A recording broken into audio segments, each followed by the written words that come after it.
Hello বন্ধুরা, সবাই কেমন আছেন? আশা করি সবাই অনেক ভালো আছেন। আজ আমি আপনাদের মাঝে আরো একটি নতুন ভিডিও নিয়ে হাজির হয়ে গেছি। আজকের ভিডিওতে আমি আপনাদেরকে দেখাতে চলেছি যে কিভাবে আপনারা একটি বাটন ফোন ভালোভাবে ওয়াশ করবেন। তো আপনারা দেখতে পাচ্ছেন যে আমার হাতে রয়েছে একটি বাটন ফোন।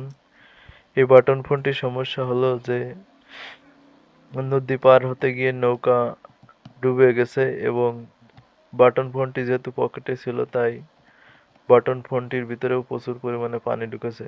তো যখন লোকটি এসে বলল যে নৌকা ডুবে গেছে এবং বাটন ফোনের ভিতরে প্রচুর পরিমাণে পানি ঢুকে গেছে, তো আমার মোবাইলটি ভালো করে ওয়াশ করে দেন। তো আমি ফার্স্টেই আর দেরি না করে লোকটির মোবাইলটি খুব সুন্দরভাবে খুলে নিলাম এবং খুলে নেওয়ার পর আমি দেখতে পাচ্ছি যে ফোনের ভিতরে প্রচুর পরিমাণে পানি রয়েছে এবং আমি খুব সুন্দর করে থিনার দিয়ে সেগুলো প্রথমে ভালোভাবে ওয়াশ করে দিলাম এবং তারপর আপনি দেখতে পাচ্ছেন যে আমি হট গান দিয়ে কিপ্যাডের যে জায়গাটি রয়েছে সেই জায়গাটিতে প্রচুর পরিমাণে হিট দিচ্ছি এবং পিছনের সাইডের বিভিন্ন পার্টসেও কিন্তু আমি খুব ভালোভাবে হিট দিচ্ছি।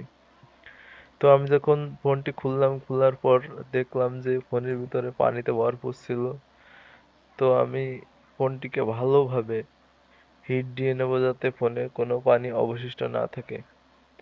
তো পানি যদি অবশিষ্ট থাকে তাহলে যে সমস্যাটি হতে পারে যে ফোনটি হ্যাং করে দাঁড়িয়ে থাকতে পারে অন করার পরে, অথবা এমন হতে পারে যে ফোনটি নিজে নিজে কাজ করছে। তো আপনারা হিটটা খুব ভালো করে দিবেন এবং পানিতে পড়া ফোনগুলো ওয়াশ করার সময় প্রত্যেকটি স্থানে চেক করবেন যে পানি আছে কিনা। তো আমি খুব ভালোভাবে হিট দিয়ে দিলাম এবং আপনারা দেখতে পাচ্ছেন যে আমি কিন্তু ক্যাসিং থেকে খুব ভালোভাবে পানি টিস্যু দিয়ে মুছে নিচ্ছি। তো ক্যাসিংটাতেও অনেক পানি জমেছিল। তো আমি খুব সুন্দরভাবে প্রত্যেকটা জায়গায় ওয়াশ করার পর আমি এখন ফোনটি লাগিয়ে অন করে দেখব যে ফোনটি অন হয় কিনা এবং অন হলেও ফোনটি কোনো ধরনের সমস্যা করছে কিনা, হ্যাং করা বা ফোনটি নিজে নিজে কাজ করা এ ধরনের কোনো সমস্যা আছে কিনা। তো ফোন নিজে নিজে কাজ করার একটা প্রধান সমস্যা কিন্তু ওয়াটার ড্যামেজ।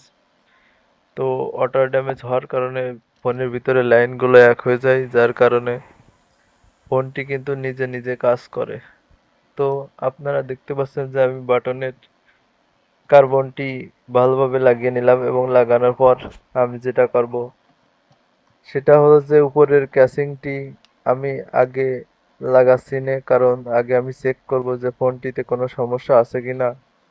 তো আপনারা দেখতেই পাচ্ছেন যে আমার ফোনটি কিন্তু অন হয়ে গেছে এবং ফোনটি কিন্তু আমি টিপে প্রত্যেকটা বাটন চেক করছি এবং দেখলাম যে ঠিক আছে এবং ঠিক থাকার পর আমি ব্যাটারিটি লাগিয়ে দিচ্ছি এবং ব্যাটারিটি লাগিয়ে দিয়ে আমি পুনরায় ফোনটি অন করলাম এবং অন।